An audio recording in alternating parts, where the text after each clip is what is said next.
Ustavno sodišče je danes sprejelo zakon, torej je danes sprejelo odločitev, s katero je ponovno, to že tretjič zavrnilo pravico do referenduma na to temo. 7 ustavnih sodnikov je glasovalo za, 2 sta bila precej odločno proti v teh svojih ločenih mnenjih, 3 pa so napisali prav tako nekatera zanimiva ločena mnenja. Če mi dovolite tak precej kratek sprehod, da vas ne obremenjujem preveč skozi zgodovino tega vprašanja, sam seveda relativno solidno poznam tudi obdobje 26.2.1992, glede na to, da sem takrat pravzaprav delal v kabinetu gospoda Bavčarja in sem lahko spremljal vse te postopke od takrat naprej do današnjega dne, ko je ta stvar dobila končni epilog. Seveda sta pomembni obe ustavni odločbi iz leta 1999 in 2003 z tega področja. Obe ustavni odločbi nenasporno sta doživeli kar zelo velika nasprotovanja številnih ustavnih pravnikov, odnosno tudi številnih drugih pravnikov in nekako se je tudi ta strokovna javnost razdelila že takrat in je bila tudi vse do danes kar precej razdeljena. Zdaj bi mogoče kazalo pozor na tisto 8. točko ustavne odločbe iz leta 2003, kjer je ustavno sodišče pravzaprav vsaj po našem mnenju, to smo tudi javno povedali že takrat, nadomestilo državni zbor. Namreč v 8. točki je relativno jasno povedalo, kak je postopek izdajanja odločb za nazaj in naložilo notranjo ministrstvo, da takrat tudi to počne. To je relativno nenavadna odločitev, da ustavno sodišče sprejme tako odločitev, sprejelo jo je že leta 2003 in notranje ministrstvo je že za časa gospoda Bohinca začelo iz predzakonske podlage začelo izvajati te odločbe za nazaj, kar je, milo rečeno, ustavno-pravno z vidika delitve oblasti nenavadno, kot da bi državni zbor sprejel kako odločitev na mesto ustavnega sodišča. Ustavno sodišče je to storilo leta 3. Od leta 3 smo mi vse skozi zagovarjali ustavni zakon. Temeljne postavke poznate, jaz jih ne bi ponavljal. Ustavni zakon bi na ustrezen način lahko rešil te zadeve, lahko bi določil odškodnine tam, kjer so bile povzročene krivice, mi jih nismo nikoli zanikali.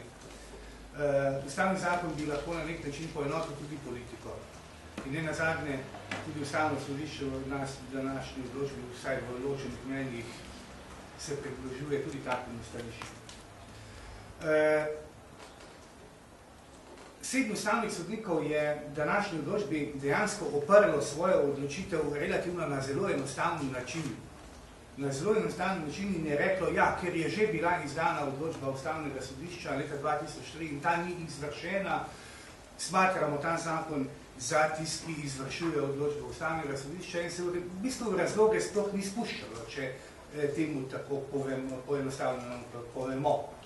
Dejstvo pa je, da vsi ustavni sodniki pravzaprav pravijo, da je treba tehtati med dvema pravicama, odnosno med dvema vrstama pravic. Prve so pravice tako imenovanih izbrisanih, na drugi strani pa je ljudska pravica, ustavna pravica do referenduma. In odločba ustavnega sodišča naj bi torej stehtala ti dve pravici in prinesla današnjo končno odločitev. Zelo zanimivo je, da 7 ustavnih sodnikov daje prednost pravicam tako imenovanih izbrisov. 7 ustavnih sodnikov. Pričemer se pravzaprav sploh ne spušča v to, kako pa je s pravico ljudi do referenduma. 2 ustavna sodnika pa prav tam relativno zelo jasno.